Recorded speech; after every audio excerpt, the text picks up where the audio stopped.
they told, Renee that they had lost him, and she had laid with him for over an hour after he passed. And when she left, there was a scramble going on in Akron with his older sister, Shawnee, the one that was in the video clips. And she was trying to get a hold of anybody. Mark didn't answer his phone. Denise was out there, and there was just a scramble. So when Denise got there, Renee had left, and they had to call Renee to identify Denise to come in so she could identify, her brother. So when she got in there, that's when she did the video call live to her cousin, her older sister, and her mom. And so she was the one that took the pictures. This is his younger sister, Denise. And those pictures, she had them on her phone, and I don't know if she showed them to her family right away. Shawnee was telling me that, she wanted to see the pictures of whatever she had, and there was something with the phone got lost, and then the phone reappeared, and then those pictures were put on a flash drive that ended up in the hands of Shawnee's older son. And what I thought was kind of strange about that was Mark had told me back on March, I want to say it was 8th, that he had pictures of Moses, and he specifically said he was bleeding out of the eyes, nose, mouth, and his tongue was cut.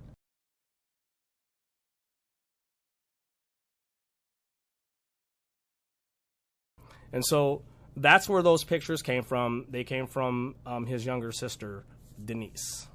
Piece 5050 has a point about the. Okay, so Gwen, so here's something I'm going to show you guys. Okay, are you guys aware that his funeral was streamed live on Facebook, and it was an open casket for the entire duration? Are you guys aware of that? I don't know if you guys remember when his cousin was in the video clip where he said that he was one of the first people to see him when his body arrived back home to Akron, and he didn't have no bruises or no cuts on him, right? So even when I seen him in person, and I was one of the first people that seen him when he arrived here, he didn't have no bruises on him or anything like that. I mean, he died from what they said, which was cardiac arrest, and I can accept that because I know I was the one that went there and packed all his stuff up in his house, and I found so many medicines and equipment and things for heart.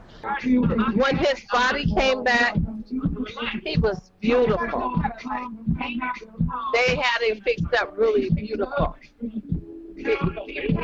He had a full face like me.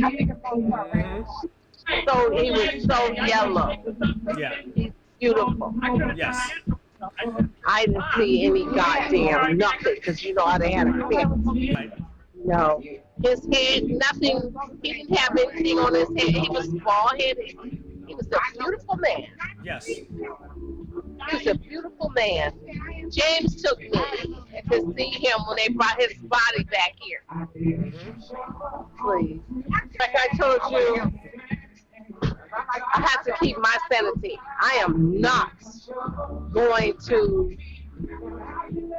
entertain Mark with that bullshit, because I wouldn't be sitting here right now. I would be hysterical about things. So the Lord got me today, because with that bullshit he talking, I don't listen to that. I can't. I don't have the strength to do that. It's too much going on. No, my son was not. No. Amen.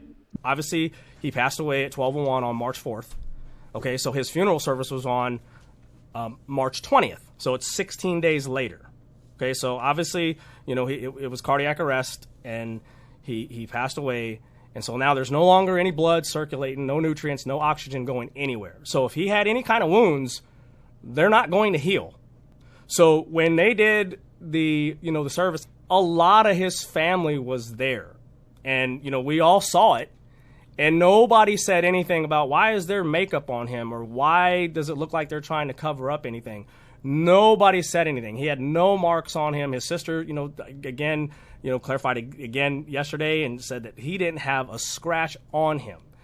When I went back and looked at the pictures, because Renee had sent me pictures of them at the service, and I brought a close up to his face. So I want you guys to see this. This is Moses in his casket.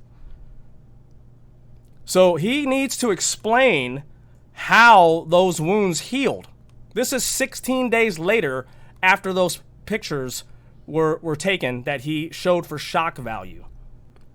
More things we know is we know that Moses's beard was cut. It was cut off. Now, one might say, well, why was his beard cut off? Everybody that knew Moses from 2017 on back, they don't know Moses for having this right here. Okay, we're going to talk about the beard for a minute. So let's pause. Let's talk about this. Let's talk about why I made Moses grow this beard out. Okay, I made Moses grow this beard out like this. Want to know why? The reason why Moses grew the beard out is because I and my team knew those people's plan. And we know if something happened to him, we're going to be able to have the hair to see if he was poisoned. Okay? So they went ahead and got rid of that.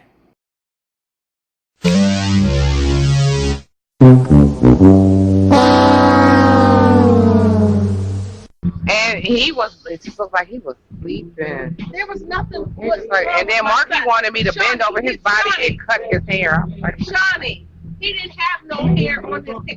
No, the chin. He wanted me to cut his chin hair. And I said, no. I'm not entertaining that. I said, I'm not doing that. He was like, you got to. I don't know if Niecy did it because Niecy was there. No. And then the sidebar is the FBI agent that supposedly killed him is looking over his body at his funeral with her mother. So that's something you need to think about. Who does that? Will J, was Mark there at the funeral? Negative. He was not. He was not there. He was not there at the time of death. He was not there at the funeral. His sister sent him money to come out to the funeral, and he kept the money and didn't show up to the funeral. He didn't come to my son's funeral. He didn't come to our dad's funeral, and he didn't come to Moses' funeral. We love Marky genuinely, like that's our loved one. But bro, now you being a liar, and I'm not gonna, like, you can never come back to Akron and ask me to come stay with me. When I sent you $200 to get here for Moses' funeral, but you didn't. You didn't even, at least Denise paid me my money back. You see this? This does not look like the same person that he took pictures of with any kind of scratches on his face, any kind of swelling. So, I don't know if you guys know. I have a few friends that are registered nurses. Hopefully there's somebody in here that's in the medical field. When you're in cardiac arrest, like your heart stops or it's shutting down.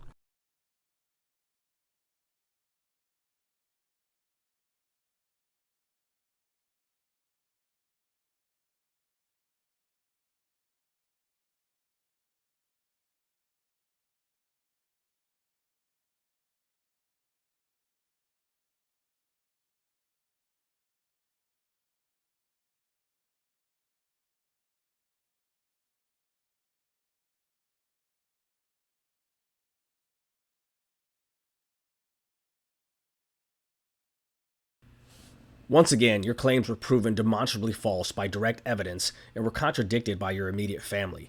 You clearly don't have a clue of what evidence is because you use "we know" as your universal supporting block of proof. You know good and well that would never hold an ounce of weight in a court of law, which is why you're deliberately avoiding due process. It's actually embarrassing that you were once acting as Moses' lawyer, or whatever it is you thought you were doing. There is now overwhelming evidence by your own words and actions that you are full of more shit than a septic tank.